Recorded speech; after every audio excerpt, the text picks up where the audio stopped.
Hello student. आज हम class +2 arts और सब्जेक्ट पॉलिटिकल साइंस, आज हमारा जो टॉपिक है वो चल रहा है, जो चैप्टर हमारा सार्क वाला, तो उसमें से नेक्स्ट क्वेश्चन हम करने जा रहे हैं। तो वो क्वेश्चन है हमारा, वो है impact of economic globalisation on this region, के कौन कौन से इम्पैक्ट पड़े हैं of economic globalisation on this region, जो इसका क्षेत्र है सार्क का, उस पर कौन से ऐसे इम्पैक्ट पड़ गए हैं, या ग्लोबलाइजेशन का रिज़ल्ट क्या निकला है उस क्षेत्र में, या फिर उसके जो कॉन्सिक्वेंसेस क्या हुई हैं, तो वो उनकी बात हम करते हैं। पहला है इकोनॉमिक रिफॉर्म्स। तो पहली बात तो ये है कि ग्लोबलाइजेशन का मतलब है पूरे विश्व की एक बड़ी मार्केट का बन जाना। इकोनॉमिकली जो सारा विश्व है वो एक दूसरे कंट्री से जुड़ गया है और बड़ी मार्केट बन गई है, और बहुत सारे देश हैं जो एक दूसरी जगह पर एक्सपोर्ट और इंपोर्ट करने लगे हैं, और अपनी जो टेक्नोलॉजी है उसको भी एक ट्रांसफ़र होने लगी है वो।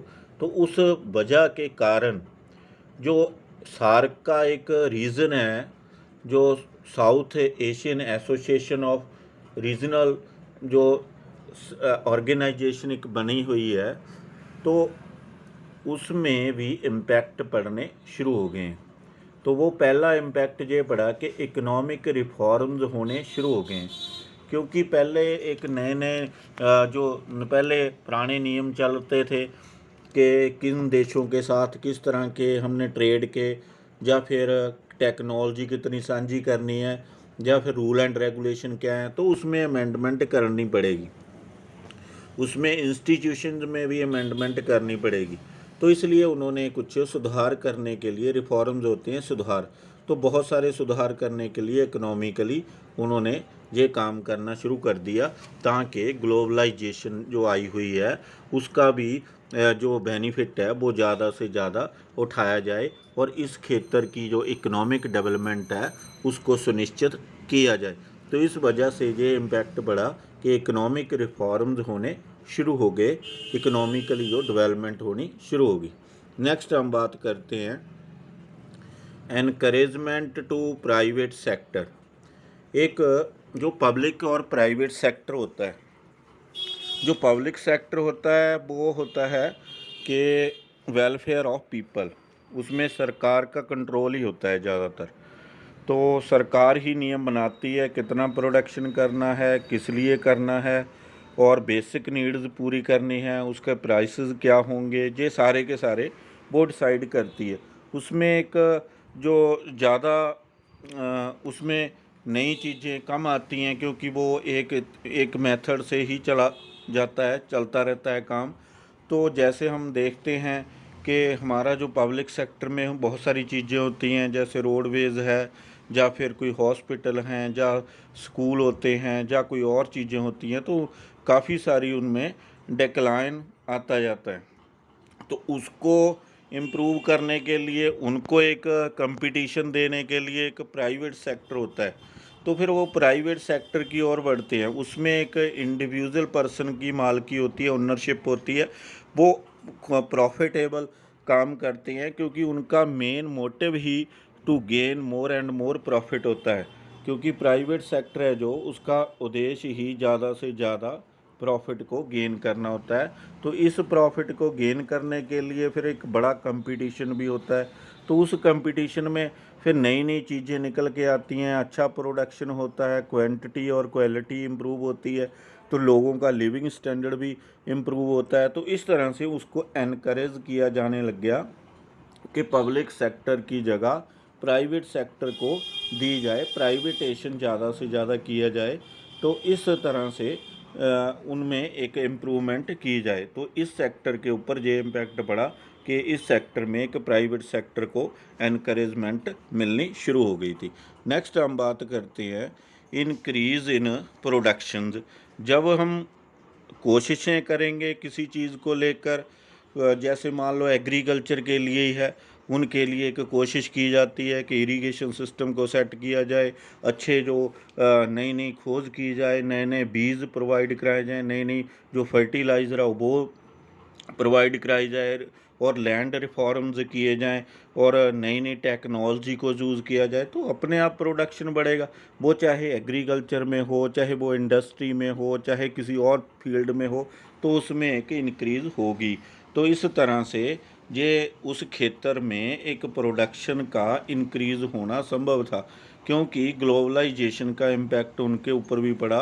उन्होंने भी ये सोचा कि हम भी जो दूसरे कंट्रियों की तरह ये वाली टेक्नोलॉजी को दूसरों कंट्रियों से लेकर, या फिर अपने साधन यूज़ करके, या फिर अपने रिसोर्सेज यूज़ करके, या फॉरेन इन्वेस्टमेंट को ज़्यादा बढ़ावा देकर अपना प्रोडक्शन है जो बढ़ा सकते हैं। तो इस क्षेत्र का प्रोडक्शन भी बढ़ना शुरू हो गया। एग्रीकल्चर में ख़ास तौर पर जो एक फूड प्रॉब्लम होती थी वो उसका भी सलूशन हो गया था। नेक्स्ट हम बात करते हैं आगे के नेक्स्ट पॉइंट है हमारा इंक्रीज़ इन एक्सपोर्ट। जो एक्सपोर्ट होता है ज़्यादा से ज़्यादा, जब हम कोई चीज़ का प्रोडक्शन, हमने ऊपर पढ़ा है पॉइंट कि इंक्रीज़ इन प्रोडक्शन, अब प्रोडक्शन तो इंक्रीज़ हो गया, लेकिन प्रोडक्शन इंक्रीज़ होने का बेनिफिट तभी मिलेगा अगर उसकी डिमांड है, अगर दूसरे कंट्री उसकी डिमांड करते हैं, तब ही उसका बेनिफिट होगा। जो हमारे देश की नीड्स को पूरा करके जो बाकी सरप्लस चीज़ बच जाती है, वो उसको भी हम किसी कंट्री को दे पाएँ, तो उस तरह के उस बेनिफिट में बेनिफिट होता है। क्योंकि इकोनॉमिक ग्लोबलाइजेशन आने के कारण सब देशों ने एक लिबरल पॉलिसी को अडॉप्ट किया, ताकि एक दूसरे कंट्री से एक्सपोर्ट और इंपोर्ट किया जा सके। तो इसी तरह से उनका जो एक्सपोर्ट था वो उसमें इंक्रीज़ हो गया, बढ़ गया। तो उनको एक जो इनकम थी वो बढ़नी शुरू हो गई। तो जो चीज़ें उनके पास होती थी वो एक दूसरे कंट्री में भेजना शुरू कर दिए। नेक्स्ट हम बात करते हैं फॉरेन कैपिटल इन्वेस्टमेंट।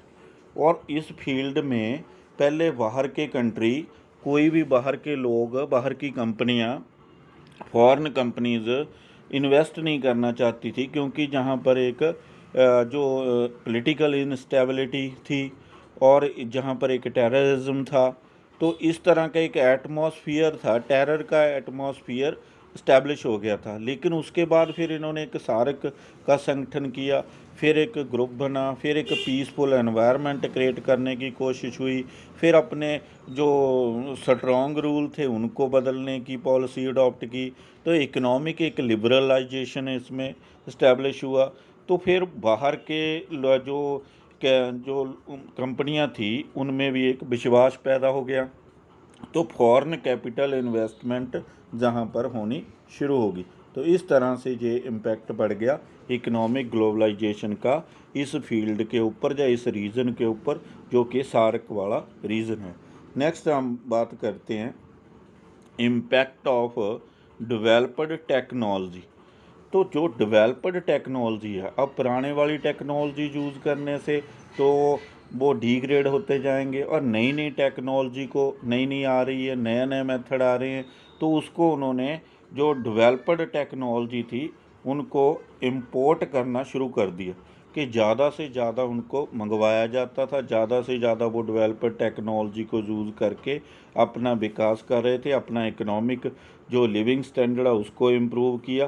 तो इस तरह से उन्होंने ये एक टेक्निक अपना ली कि हम जो नई टेक्नोलॉजी को अडॉप्ट करेंगे, और दूसरे कंट्री वो देने के लिए भी तैयार हो गए। लेकिन अडॉप्ट करने वाला तो ठीक है, लेकिन वहाँ से मिल भी पाए, ये भी है। तो फिर वो भी सहमत थे, क्योंकि ये एक इकोनॉमिक ग्लोबलाइजेशन था, तो सारे कंट्री एक दूसरे को ट्रांसफ़र कर रहे थे अपनी टेक्नोलॉजी, डेवलप्ड टेक्नोलॉजी, उसका बेनिफिट उठाकर ये भी अपने आप को इम्प्रूव करना चाहते थे। नेक्स्ट है डेवलपमेंट ऑफ इंफॉर्मेशन टेक्नोलॉजी। जो इंफॉर्मेशन टेक्नोलॉजी है उसमें भी डेवलपमेंट होगी। तो एक जानकारी, अब तो देखो इतना डेवलप हो गई है जो इंफॉर्मेशन वाली टेक्नोलॉजी, या फिर हमारा कम्युनिकेशन के सोर्सेज कि अगर कोई अंतरिक्ष में भी गया, वहाँ से भी उसकी फ़ोटो आ सकती है, वीडियो आ सकती है, बातचीत हो सकती है। जहाँ के अगर पूरी पृथ्वी के ऊपर हम वर्ल्ड में देखें तो बहुत सारी जो टेक्नोलॉजी है, जो इन्फॉर्मेशन टेक्नोलॉजी है, उसमें भी और ज़्यादा डेवलप हो गई है। तो इससे एक पूरे के पूरे कंट्री जिसे ग्लोबलाइजेशन है, एक ग्लोबल तौर पर ये जुड़ गए हैं। तो इससे बेनिफिट ये है कि वो एक दूसरे कंट्री से अपनी जो इन्फॉर्मेशन है वो टेक्नोलॉजी को ट्रांसफ़र कर सकते हैं और नई नई टेक्नोलॉजी यूज़ कर सकते हैं, जिससे ये डेवलपमेंट होती है। तो इन्होंने भी ये करना शुरू कर दिया क्योंकि ये उस समय चल रही थी। नेक्स्ट हम क्वेश्चन जो पॉइंट है हमारा करते हैं वो है कंट्रोल ओवर इन्फ्लेशन। एक इन्फ्लेशन होता है कि उसके ऊपर कंट्रोल किस तरह से किया इन्होंने, तो उसकी बात हम कर रहे हैं कि इन्फ्लेशन का मतलब होता है prices increase day by day, ज़्यादा से ज़्यादा कीमतों का बढ़ता जाना। तभी कीमतें बढ़ती हैं अगर प्रोडक्शन कम होगा, नीड्स ज़्यादा होगी, डिमांड ज़्यादा होगी तो प्राइसेस इंक्रीज़ होंगे। अगर प्रोडक्शन ज़्यादा होगा, डिमांड कम होगी तो जो प्राइसेस है वो कम होते जाएंगे। तो उसी वजह से न्यू टेक्नोलॉजी को यूज़ करके या फिर दूसरे कंट्रियों से वो चीज़ मंगवा कर वो इन्फ्लेशन को रोका जा सकता था, उसके ऊपर एक कंट्रोल किया जा सकता था। तो इस रीज़न ने भी यही चीज़ को अडॉप्ट करके जो इकोनॉमिक ग्लोबलाइजेशन का इम्पैक्ट इनके ऊपर ये पड़ा कि जो इन्फ्लेशन थी, जो प्राइसेस इंक्रीज़ हो रहे थे, उनके ऊपर एक कंट्रोल बनना शुरू हो गया और सस्ती चीज़ें मिलनी शुरू हो गई। नेक्स्ट हम बात करते हैं improvement in the efficiency of public sector. तो जो पब्लिक सेक्टर है, जब कंपटीशन होता है ना किसी चीज़ में, तो फिर अपने आप इम्प्रूवमेंट होती है। अब पहले वाली अगर हम देखें तो रोडवेज बसें देखें या पुराने हॉस्पिटल देखें तो उनकी कैसी कंडीशन थी, पुराने स्कूल देखें तो उनकी कैसी कंडीशन थी। लेकिन जब प्राइवेटेशन के साथ उनका एक कंपटीशन हुआ तो उनको एक दिख मिली, वो भी इस तरह से भी इम्प्रूव किया जा सकता है। एक नॉलेज मिलती है कि जिस तरह से ये यूज़ कर सकते हैं हम क्यों नहीं कर सकते। सरकार के पास कौन सा पैसा कम है, कौन सी ऐसी चीज़ है जो सरकार प्रोवाइड नहीं करवा सकती। तो पब्लिक सेक्टर भी फिर डे बाय डे इम्प्रूव होने लग गया। तो जैसे रोडवेज़ के बसों की कंडीशन देखो, उसमें कैमरे लगने शुरू हो गए हैं, उसमें जो मॉडर्न टेक्नोलॉजी के साथ बसें आनी शुरू हो गई हैं। तो उसी तरह से जो हॉस्पिटल है उनको भी एक न्यू टेक्नोलॉजी के साथ जो इम्प्रूव किया जा रहा है। तो स्कूल हैं वो भी उनमें इम्प्रूवमेंट आ रही है। तो उसी तरह से वो साधन यूज़ करके इम्प्रूवमेंट लेके आते हैं। तो यही एक वजह थी कि improvement in the efficiency of public sector. जो पब्लिक सेक्टर है, जो गवर्नमेंट के अदारे हैं, उनमें भी प्राइवेटेशन के साथ या ग्लोबलाइजेशन आने का ये इम्पैक्ट पड़ा कि उनको भी एक कंपटीशन बर्दाश्त करना पड़ा और कंपटीशन के कारण उनमें भी एक इम्प्रूवमेंट आनी शुरू हो गई। ये थे हमारे जो ग्लोबलाइजेशन के जो इम्पैक्ट थे सार्क रीजन के ऊपर, इनके क्षेत्र के ऊपर।